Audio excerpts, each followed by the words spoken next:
God aften, seere, og hjertelig velkommen til 18-nyhederne. Jeg er jeres vært, Alexandria Davis, der skal præsentere dagens tophistorier. Historien, der er fyldt allermest i dag, er historien om, at Londons byråd netop i dag har vedtaget en beslutning om at opføre den omdiskuterede metrostation i Hyde Park. Nyheden er blevet modtaget meget blandet, og blandt andet har miljøorganisationen Greenpeace sat sig for at stoppe de her planer. At lige her, hvor vi sidder nu, der har Londons byråd, de har tænkt sig at beslutte sig for at bygge en metro. Lige her med opgang midt i monumentet her på Prinsesse Diana.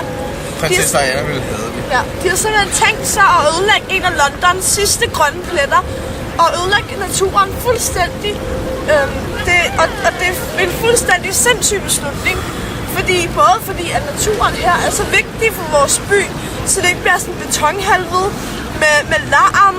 Altså, der er en vej lige derude i forvejen. Og så også fordi, at, altså, hvad med turismen? Hvad med Diana? Hvad med de ting, som det her monument står for? Så skal vi have ødelagt det af en eller anden undergrundsbane og byggerod.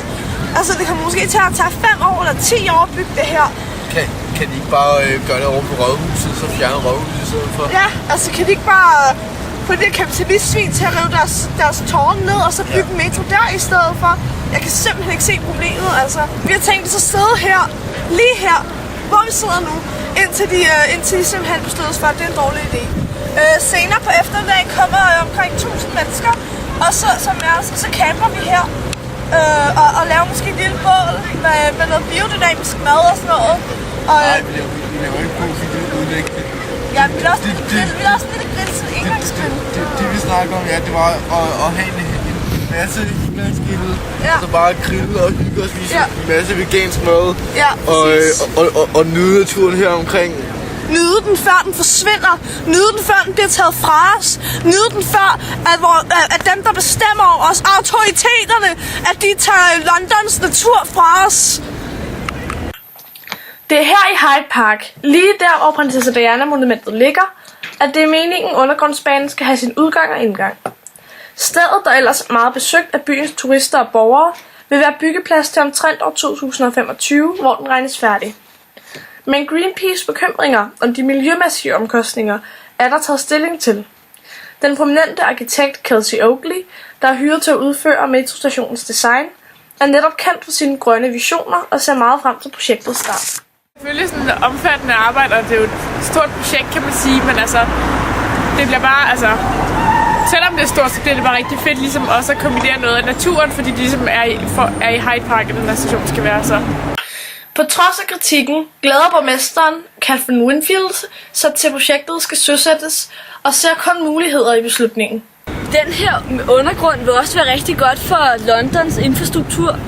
Vi vil få endnu flere arbejdspladser, og der vil komme til at køre nogle busser, og vi kommer til at få rigtig mange arbejdere til vi har en alt for stor ledighed.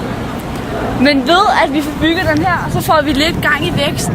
Vi får gang i infrastrukturen, og der kan ikke være noget som helst skidt ved det her.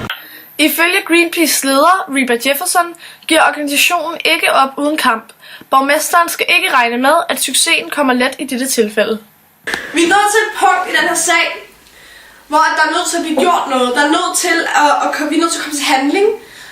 Hvis ikke at de dropper den her beslutning, hvis ikke de dropper at opføre den her undergrundsstation, så indkalder vi til et kæmpe demonstration, en kæmpe samling i Hyde Park, hvor Det er også vigtigt at huske på, at opførslen også vil påvirke andre befolkningsgrupper i London. Jeg vil være rigtig ked af det, hvis de byggede den der metrostation i Hyde Park. Altså, lige nu kan jeg sove på et herberg, men altså, jeg har jo kun papir som hovedpude. Men når jeg sover i Hyde Park, så forsvinder alle mine bekymringer. Og jeg har græs som hovedpude. Og det er så blødt, og det er så dejligt at vågne op. Og man er omringet af ærm. Alle de der søde grå ærm. Det var alt for i aften. Se med i morgen, når vi dækker endnu flere nyheder. Jeg er jeres vært, Alexandria Davis, og jeg ønsker jer en rigtig dejlig aften.